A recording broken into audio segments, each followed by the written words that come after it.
Advogado doutor Marcelo Nobre, quero agradecer a Vossa Senhoria e, nesse instante, volto a palavra ao ilustre relator. Senhor presidente, senhoras e senhores parlamentares, enfrento algumas preliminares antes da fase final do meu voto, que apresento na forma de complementação, em razão das circunstâncias do processo. Preliminarmente, consigno que o procedimento há que ser continuado em aproveitamento aos atos processuais já praticados, eis que o representado já fez uso de sua oportunidade de defesa preliminar facultada por esta presidência e este colegiado já discutiu a matéria. O reinício dos trabalhos nesta fase, em prejuízo aos atos praticados, vai contra os princípios da razoabilidade, ofende a razoável duração do processo e se mostra ofensivo à moralidade e à boa-fé processual. Mesmo porque trata-se de matéria sujeita a prazo. Não há previsão de prorrogação. É princípio assente no ordenamento jurídico brasileiro, mesmo no processo penal, o de que não há nulidade sem prejuízo para a defesa nos termos dos artigos 563 e 566 do Código de Processo Penal, e este é exatamente o caso dos autos. O atual relator já tinha a opinião conhecida sobre a admissibilidade do processo, pois durante as discussões já havidas, manifestou posição sobre a admissibilidade da representação. A defesa preliminar já foi apresentada e, por sua vez, já houve vista do processo. No ponto, também é preciso ressaltar que a vista é concedida para análise do processo e não do voto proferido pelo relator, nos termos do que previsto no 57, inciso 16 da norma de regência interna, que assim dispõe, aspas, no desenvolvimento dos seus trabalhos, as comissões observarão as seguintes normas. 16. Ao membro da comissão que pedir vista do processo, ser-lhe-á concedida esta por 2 sessões, segue o texto 16, fecho aspas. Digo isto porque a decisão proferida pelo presidente em exercício não afirma expressamente que o processo deve voltar à estaca zero, recomeçando como se nada houvesse ocorrido. Assim, cabe interpretá-la de maneira coerente com os precedentes deste Conselho e com a teoria das nulidades. Os precedentes deste Conselho colaboram no sentido de que a vista é relacionada ao processo e independe do voto proferido pelo relator. Ademais, por coerência com as regras pertinentes à teoria das nulidades, a decisão do presidente em exercício deve ser interpretada na linha de que apenas os atos decisórios devem ser anulados, no que não se inclui o relatório. A vista, ademais, é um ato processual relacionado aos julgadores e não à defesa, pois ocorre sempre após o seu exercício. Eventual ausência de vista, portanto, não gera prejuízo ao direito de defesa, pois esta não é obrigatória durante o julgamento. Por sua vez, em relação ao contraditório entre os membros dessa comissão, lembro que já estamos há 7 sessões discutindo a matéria. Assim, eventuais nulidades de atos processuais praticados pelo relator não interferem na prática de atos processuais praticados pelos membros da comissão, nesse caso do Conselho, no que se inclui a vista. Da arguição de nulidade. Cabe observar que a arguição de nulidade deve ser provada com a caracterização do dano. É preciso ficar evidente a comprovação de prejuízo em razão da conduta do julgador ou do colegiado. Não existe nulidade desde que da preterição legal não haja resultado prejuízo para uma das partes. Artigos 563 do Código de Processo Penal. O ato processual, desde que existente, produz os efeitos que a lei prevê para aquele tipo de ato e os produzirá até que haja outro ato que o declare inválido. 573 e seus parágrafos.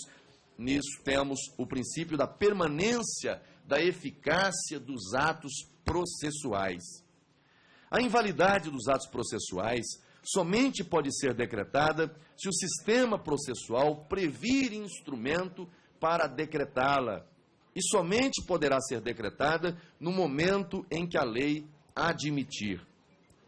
Cabe reconhecer que o Conselho, por força da decisão da presidência em recurso, fez a substituição da relatoria desta representação com claro objetivo de não macular o processo com qualquer vício, preservando a legalidade. Da possibilidade de novo pedido de vistas. A própria presidência da Casa, nesta mesma legislatura, já tomou decisão no sentido de que, uma vez havida a troca de relatoria, o novo relator assume o processo legislativo no estado em que se encontra, não cabendo novo pedido de vista, se esta já fora anteriormente concedida. Questão de ordem 26 de 2015, em se tratando de mudança de legislatura, afirma que, quanto às matérias que já tiveram vista na comissão, caso haja novo relator e este mantiver o relatório, não quebrará vista. Também não caberia se ele apresentasse complementação, mas por questão de bom senso e de acordo, cada comissão poderia até conceder. Se ele proferir novo parecer, caberia vista. Veja que, em situação mais ampla, da mudança de legislatura, onde há novos parlamentares que não tiveram a oportunidade de análise mais profunda da matéria, com a opção de apresentar suas contribuições, estes não podem pedir vistas, exceto quando o novo relator apresentar novo parecer. Novo parecer pressupõe mudanças profundas, conclusões diferentes ou o surgimento de fatos novos, novas hipóteses não ocorridas neste processo. No presente, não se trata de inovação. Todas as posições aqui manifestadas já são públicas e foram objeto de apresentação nesse colegiado. Também não há inovação ao parecer originalmente apresentado pelo relator anterior, exceto quanto a aspectos circunstanciais. Trata-se, na espécie, de complementação formal de voto, não cabendo à luz do regimento e por força da questão de ordem 26 de 2015, novo pedido de vistas. Assim, reitera-se, não havendo qualquer prejuízo à defesa, não há que se repetir qualquer ato processual, pelo que dou por saneado o feito. Não é demais invocar, ainda à guisa de manifestação preliminar, que o princípio aqui aplicado é o conhecido pars de nullité sangrier, bem consagrado perante os tribunais pátrios, inclusive o Supremo Tribunal Federal, segundo o qual não há que ser pronunciada nulidade, mesmo que absoluta, quando não se verifica prejuízo à parte. Dito isto, tenho que o procedimento se encontra sem nenhum vício de forma, autorizando-se o imediato prosseguimento a partir do estado em que se encontra. Da análise da admissibilidade. Frise-se, portanto, que cabe a este Conselho, na presente sessão, exercer seu juízo de admissibilidade sobre a representação em apreço. O Código de Ética e Decoro Parlamentar estabelece em seu artigo 14, incisos 1 e 2, 1 e 14, 2 e 3, que o objeto a ser buscado nessa fase é a verificação de eventual inépcia ou falta de justa causa na representação.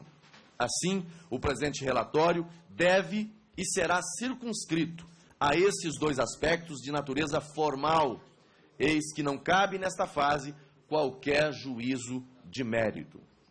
De se dizer, aliás, que embora os ânimos queiram indicar a necessidade e oportunidade de se discutir questões de mérito, tenho que este colegiado, no exercício de seu mistério de natureza judicante, não deve ceder ao apelo, notadamente popular, de se estabelecer valoração antecipada sobre as condutas apontadas a este ou a qualquer outro representado, sob pena de criar oportunidades de arguições de nulidades, o que, ao final, não será útil ao processo.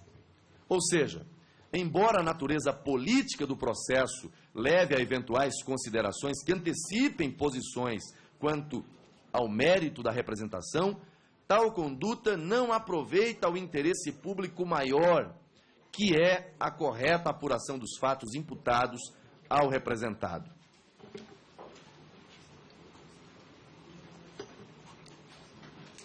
Ressalto a natureza política do feito, pois é de todo evidente que os processos que correm perante este Conselho, além de serem públicos, têm neles indissociável apelo político, por envolver como representado e como julgadores representantes do povo brasileiro. Não é demais lembrar que um dos deveres do parlamentar é prestar contas de seus atos à sociedade. Outro sim, o grau de publicização da ação parlamentar torna cada vez mais a atividade legislativa próxima do contexto social, trazendo ao processo um dever maior de transparência em nome do próprio zelo pelas instituições democráticas. É nesse teor que se impõe a fase preliminar o dever de acurado exame das condições formais do processo, exigindo-se, para eventual rejeição da representação, a presença de inequívoca segurança quanto à inépcia e, mais ainda, pertinente falta de justa causa. O que se está a dizer, senhor presidente, senhoras e senhores deputados, é que a rejeição de uma representação em proveito ao representado somente se mostra autorizada quando flagrantemente demonstrado ao puro exame da peça vestibular e dos documentos que a instruem a ausência de condições de procedibilidade. É conhecida minha posição neste Conselho acerca da possibilidade de enfrentamento do mérito na fase preliminar, quando for possível, a partir do exame direto e único da representação, se extrair conclusão acerca da imputação e esta não importar em qualquer cerceamento ao direito de defesa do representado. Pelo contrário, possibilitar a aplicação de sanção compatível com o reconhecimento da procedência da representação pelo próprio representado, quando, portanto, é possível resolver o processo ainda em sua fase preliminar. São situações excepcionais, não aplicáveis a situações como a presente, em que é nítida a ampla resistência da defesa e a impossibilidade de se recomendar, portanto, qualquer imputação, ainda que diversa, do pedido inaugural, impondo a necessidade de instrução do processo. Também é de conhecimento deste Conselho minha tentativa de tornar mais célere os processos disciplinares que aqui correm, a partir da extinção do juízo de admissibilidade, conforme consta de projeto de resolução, na qual visa, especialmente, conferir maior segurança jurídica, celeridade e garantia de ampla defesa e maior espaço para instrução e julgamento, sem qualquer prejuízo ao representado. De qualquer sorte, o Código de Ética vigente não nos permite alternativa diversa senão exercer o juízo de admissibilidade, decidindo ou não pelo prosseguimento da representação. Nesta toada, convém assinalar que eventual rejeição preliminar somente seria possível a par de segura ausência de justa causa. Como é corrente no processo penal, aqui invocado por analogia, no caso de dúvida, aplica-se o indúbio pro società. Em outras palavras, não havendo inequívoca ausência das condições de prosseguimento da representação, a dúvida se resolve em favor da sociedade. Sim, resolve-se em favor da sociedade eventual dúvida quanto à existência ou não de justa causa, especialmente no que respeita à presença de indícios de materialidade e autoria passíveis de exame na fase preliminar para fins de conclusão da existência ou não de justa causa, cabendo aos representantes da sociedade, membros desse colegiado, o exame e a decisão acerca da conduta imputada ao representado. Novamente invocando, por analogia, o processo penal, temos que justa causa equivale ao fato ou conjunto de fatos que justificam determinada situação jurídica, ora para excluir uma responsabilidade, ora para dar-lhe certo efeito jurídico. O juízo de admissibilidade assemelha-se ao recebimento da denúncia ou queixa no juízo penal. É uma etapa em que se analisam as condições exigidas pela lei e pelo Código de Ética e Decoro Parlamentar para o exercício da representação, tal qual no processo penal são analisadas as condições da ação, os pressupostos processuais e demais requisitos legais exigidos. O Conselho apenas verifica se a representação está apta a prosseguir, e essa é a razão pela qual o Código de Ética e Decoro Parlamentar confere o prazo para a manifestação da defesa apenas após o seu recebimento, não se podendo falar, portanto, em violação ao princípio da ampla defesa e do devido processo legal. A jurisprudência pátria aborda a justa causa, pondo em relevo o que se analisa justamente quando se realiza o exame de uma acusação e o faz sob dois aspectos, formal e material. O primeiro, com vistas a analisar a existência de elementos típicos, tipicidade objetiva e tipicidade subjetiva. O segundo, material, com vistas a ver se presentes elementos indiciários, autoria e materialidade. Os elementos típicos tratam do exame das partes objetiva e subjetiva da imputação, quais sejam os elementos descritivos, juízos de realidade, passíveis de verificação sensorial, e elementos normativos, valoração jurídica ou cultural. É nesse exame que se busca ver a presença ou não da antijuridicidade nos fatos trazidos a lume. No caso presente, as condutas narradas na representação.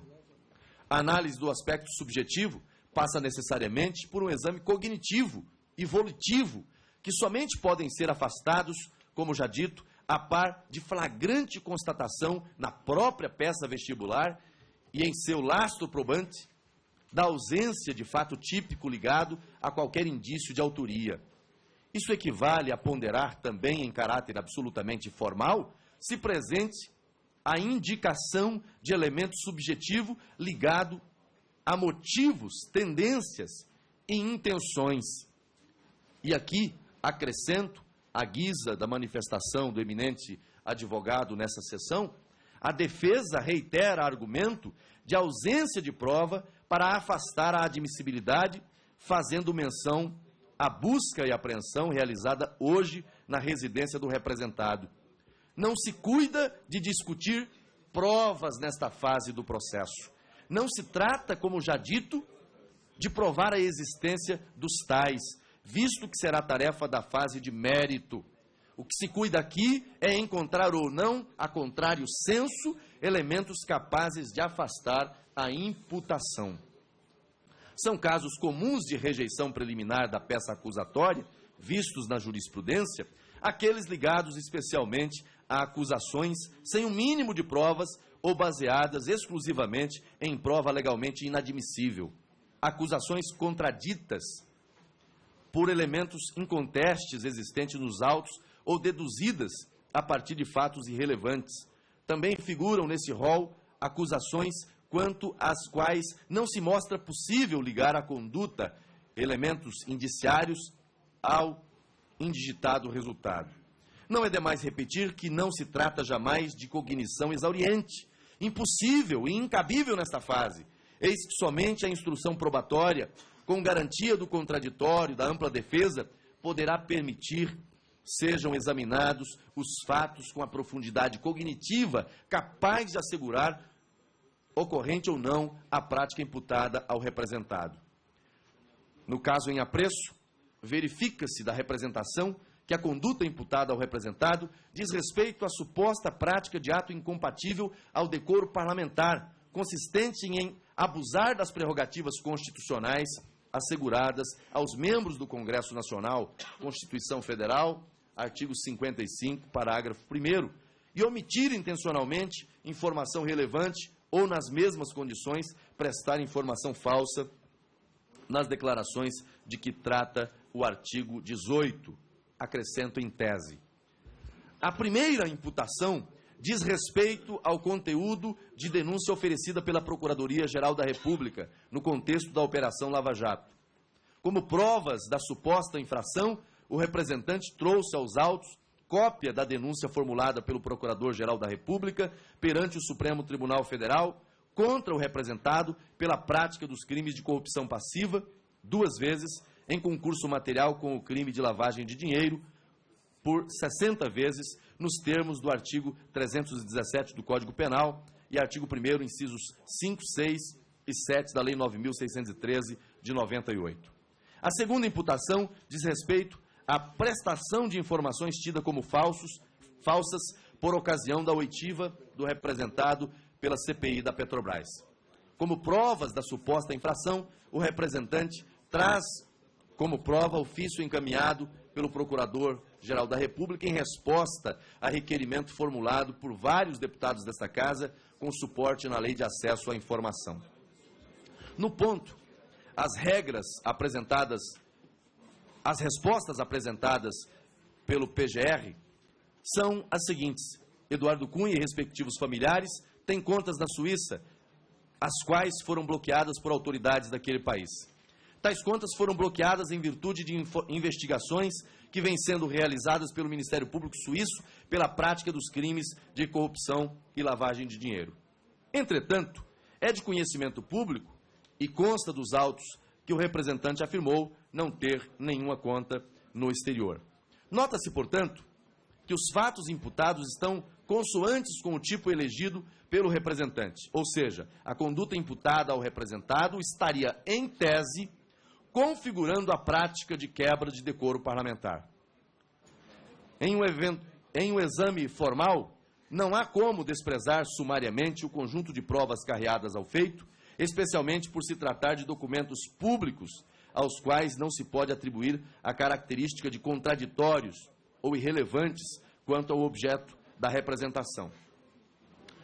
Não resta dúvida, portanto, que somente a instrução do feito poderá possibilitar ao representado formular defesa capaz de afastar as imputações que lhe são feitas. Ou seja, não há como, em juízo preliminar, retirar a força indiciária das provas trazidas pelo representante.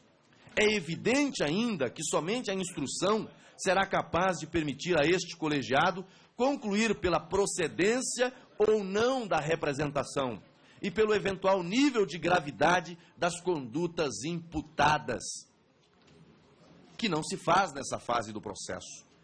Devo dizer ainda, não a título de fundamentação jurídica, mas como recurso final de argumentação, que a quadra hora vivida no país exige acentuadamente que as instituições se pautem pela absoluta transparência, atendendo-se aos fins maiores da República.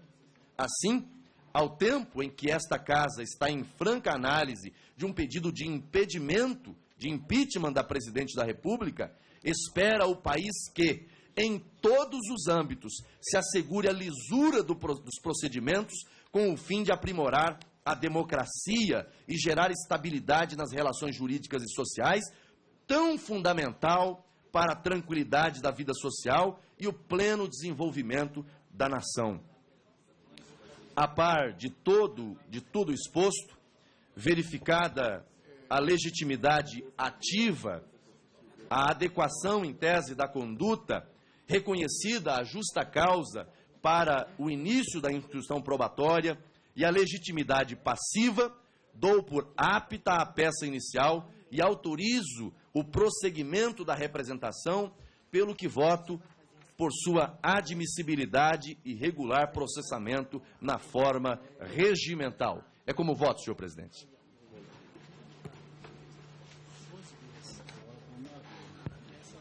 Bom, senhores,